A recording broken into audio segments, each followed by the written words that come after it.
Welcome back inside the Now Morning Show. We continue discussing things that are happening in and around the country, especially in Tobago. We get ready for Carnival in Tobago. This morning I welcome Assemblyman Niall George, who's the Assistant Secretary for Tourism, Culture, Antiquities and Transportation. Good morning to you, Mr. George.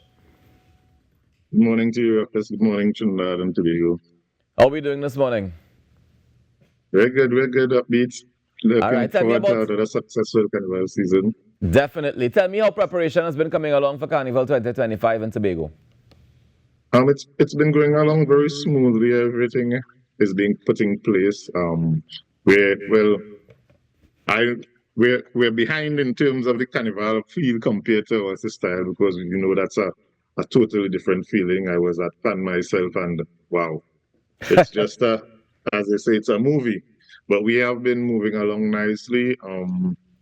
We've had our prelims of our pan, as I said before. We're anticipating our Winwood Afro Queen show on the 26th. Then on the 28th, we are going to have our junior extravaganza. We then would move on to the kiddies parade of bands, which would take place on the 1st and the 2nd of March. There would be a slight change, whereas we would usually have the parade of bands in Roxborough on the Sunday and in Scarborough on the Saturday. But we made an adjustment due to a cruise ship arrival that is expected on the Sunday, the 2nd. That would create a transportation problem. So we have moved the junior parade to Roxborough on the Saturday the 1st, and it would be in Scarborough on Sunday the 2nd. That way we would also provide a show for tourists that would be coming onto our cruise ships. We would then move to Monday, where we would have Juve at Scarborough, Crown Point, and Roxborough. We would have night mass at Scarborough on Monday, Carnival Monday the 3rd, and that's another change. We decided to bring the night mass from Roxborough back to Scarborough, and we have the traditional mass at Scarborough as well. And on Tuesday, we'll have the senior parade of bands. We'll have the whole Juve. We'll have mud mass. We'll have Pan on the Road, and we'll have the kings and queens individuals as well.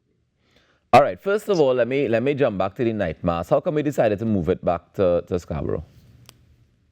Well, the greater portion of bands that were registered were from the western side of the island.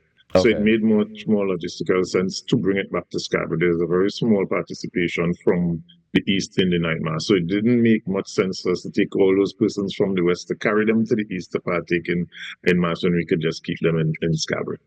All right. And speaking of registration, tell me how it's looking for the Juve, for the day mass, the adult mass, the parade, and well, you mentioned the night mass just now. But tell me about the others. How has the registration been looking for those?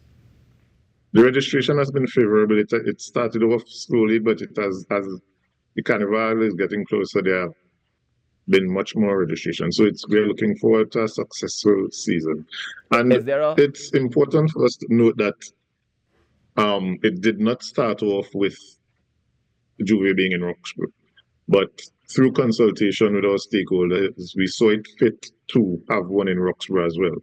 Right. But on the flip side of that, we are also appealing to the stakeholders to be more organized and to partake in the planning process. Get your requests in early so that we can plan properly, so that we can prepare everything properly and not have to go back and forth, changing dates and confusing the citizens that are willing to participate. We are working with you all, but we are asking you all to work with us as well so that we can prepare properly, plan properly. Tell me something, Mr. George. At the division, what sort of planning do you need to put in place to make sure that these events run smoothly? But there's a lot of work done behind the scene, and to the security teams, the festival commission, the division staff, there's a lot of work that is done behind the scenes in order for us to have smooth and safe carnivals. We have to have stakeholder meetings, because most times what you think stakeholders want isn't what they want. And on the flip side of that, sometimes what they request is not always givable. So you need to have conversations in order to meet at a middle point at good ground where everyone is happy in terms of the product, in terms of the planning, in terms of everything. And then on the budgetary side, where we have to make the decisions to spend the money, it's much easier to go through the process when you have planned properly and you know exactly what you are looking at, what can be given, what cannot be given, and you're able to explain to stakeholders why this cannot be given and why this can be accomplished.